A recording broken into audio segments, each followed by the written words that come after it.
नमो भगवते वासुदेवाय नमः।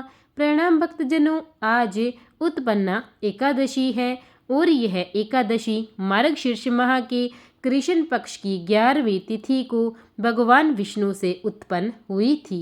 इसलिए इस दिन उत्पन्ना एकादशी का व्रत किया जाता है। इसे उत्पत्ति का उत्पन्ना, प्राकट्य और वैतरणी एकादशी भी कहा जाता है। पद्म पुराण के अनुसार श्री कृष्ण ने धर्मराज युधिष्ठिर को इस एकादशी की उत्पत्ति और इसके महत्व के बारे में बताया था। व्रतों में एकादशी को प्रधान और सब सिद्धियों को देने वाला माना गया है। कहा जाता है कि उत्पन्ना एकादशी का व्रत करने से अश्वमेघ यज्ञ करने के बराबर पुण्य मिलता है। इस व्रत में व्रती को बुरे कर्म करने वाले पापी दृष्ट लोगों की संगत से बचना चाहिए। एकादशी व्रत करने में अन्न का सेवन करने से पुण्य का नाश होता है। धर्मशास्त्रों के अनुसार इस व्रत का फल हजारों यज्ञों से भी अधिक माना जाता है। जो भक्तजन हर महीने आने वाली एकादशी का व्रत शुरू करना चाहते हैं, वे लोग उत्पन्ना एकादशी से ही व्रत की शुरुआत कर सकते हैं। यह अति उत्तम माना जाता है। आइए अब हम सब मिलकर उत्पन्ना एकादशी की कथा सुनते हैं। धर्मराज युधिष्ठिर कहने लगे कि हे भगवान, मैंने कार्तिक शुक्ल एकादशी अर्थात प्रबोधिनी एकादशी का सविस्तार वर्णन सुना। अब आप कृपा करके मुझे मार्गशीर्ष माह के कृष्ण पक्ष की एकादशी के विषय में बतलाइए। इस एकादशी का क्या नाम है तथा इसके व्रत का क्या विधान है, इसकी विधि क्या है, इसका व्रत करने से किस फल की प्राप्ति होती है, कृपया यह सब विधि पूर्वक कहिए। भगवान श्री कृष्ण बोले, मार्गशीर्ष माह के कृष्ण पक्ष में आने वाली इस एकादशी को उत्पन्ना एकादशी कहा जाता है। यह व्रत शंखोद्वार तिथि में स्नान करके भगवान के दर्शन करने से जो फल प्राप्त होता है उसके बराबर पुण्य मिलता है। व्रत करने वाले भक्त को चोर, पाखंडी, परस्त्रीगामी, निंदक, मिथ्याभाषी तथा किसी भी प्रकार के पापी से बात नहीं करनी चाहिए। इसका महात्म्य मैं तुमसे कहता हूँ, जिसे ध्यान पूर्वक सुनो। युधिष्ठिर कहने लगे कि हे भगवान, आपने हजारों यज्ञ और लाख गौदान को भी एकादशी व्रत के बराबर नहीं बताया, सो यह तिथि सब तिथियों से उत्तम कैसे हुई, बताइए। भगवान कहने लगे, हे युधिष्ठिर, सतयुग में मुर नाम का एक दैत्य उत्पन्न हुआ। वह बड़ा बलवान और भयानक था। उस प्रचंड दैत्य ने इंद्र, आदित्य, वसु, वायु, अग्नि आदि सभी देवताओं को पराजित करके भगा दिया। तब इंद्र सहित सभी देवताओं ने भयभीत होकर भगवान शिव से सारा वृतांत कहा और बोले, हे कैलाशपति, मुर दैत्य से भयभीत होकर सब देवता मृत्यु लोक में फिर रहे हैं। तब भगवान शिव ने कहा, हे देवताओं, तीनों लोकों के स्वामी, भक्तों के दुखों का नाश करने वाले भगवान विष्णु की शरण में जाओ। वे ही तुम्हारे सभी दुखों को दूर कर सकते हैं। शिव जी के ऐसे वचन सुनकर सभी देवता क्षीर सागर में पहुँचे। वहाँ भगवान को शयन करते देखकर हाथ जोड़कर उनकी स्तुति करने लगे कि हे देवताओं द्वारा स्तुति करने योग्य प्रभु, आपको बारंबार नमस्कार है। देवताओं की रक्षा करने वाले मधुसूदन, आपको नमस्कार है। आप हमारी रक्षा करें। दैत्यों से भयभीत होकर हम सब आपकी शरण में आए हैं। आप इस संसार के कर्ता, माता पिता, उत्पत्ति और पालन करता और संहार करने वाले हैं। सबको शांति प्रदान करने वाले हैं।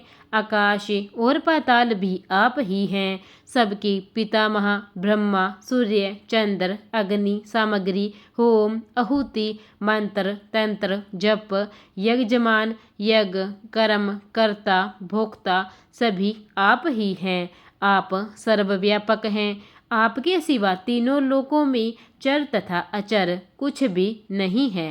हे भगवान, दैत्यों ने हमको जीत कर स्वर्ग से भ्रष्ट कर दिया है और हम सब देवता इधर उधर भागे भागे फिर रहे हैं। आप उन दैत्यों से हम सब की रक्षा करें। इंद्र के ऐसे वचन सुनकर भगवान विष्णु कहने लगे कि हे इंद्र, ऐसा मायावी दैत्य कौन है जिसने सब देवताओं को जीत लिया है? उसका नाम क्या है? उसमें कितना बल है और किसके आश्रय में है तथा उसका स्थान कहाँ है? यह सब मुझसे कहो। भगवान के ऐसे वचन सुनकर इंद्र बोले, भगवान, प्राचीन समय में एक नाड़ीजंग नामक राक्षस था। उसके महापराक्रमी और लोक विख्यात मूर नाम का एक पुत्र हुआ। उसकी चंद्रावती नाम की नगरी है। उसी ने सब देवताओं को स्वर्ग से निकालकर वहाँ अपना अधिकार जमा लिया है। उसने इंद्र, अग्नि, वरुण, यम, चंद्रमा, ईश आदि सबके स्थान पर अधिकार कर लिया है।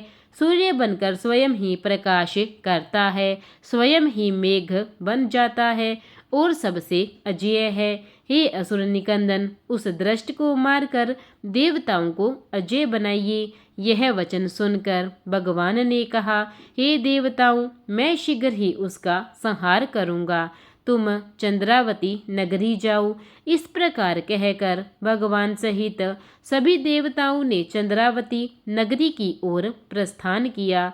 उस समय दैत्य मूर सेना सहित युद्ध भूमि में गरज रहा था। उसकी भयानक गर्जना सुनकर सभी देवता भय के मारे चारों दिशाओं में भागने लगे।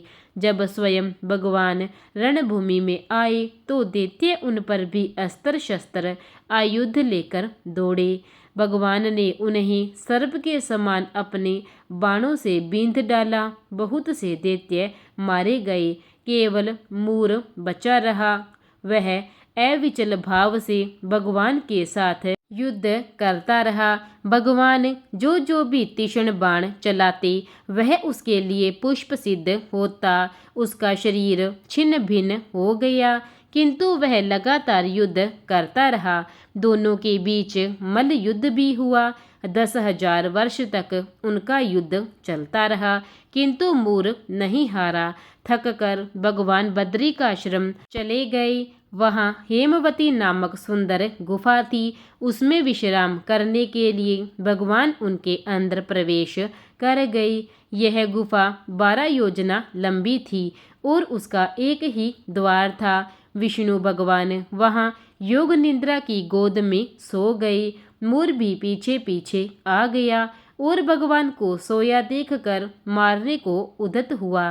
तभी भगवान के शरीर से उज्ज्वल कांतिमय रूप वाली देवी प्रकट हुई। देवी ने राक्षस मूर को ललकारा, युद्ध किया और उसे तत्काल ही मौत के घाट उतार दिया। श्री हरि जब योग निद्रा की गोद से उठे तो सब बातों को जानकर उस देवी से कहा कि आपका जन्म एकादशी के दिन हुआ है, अतः आप उत्पन्ना एकादशी के नाम से पूजित होंगी।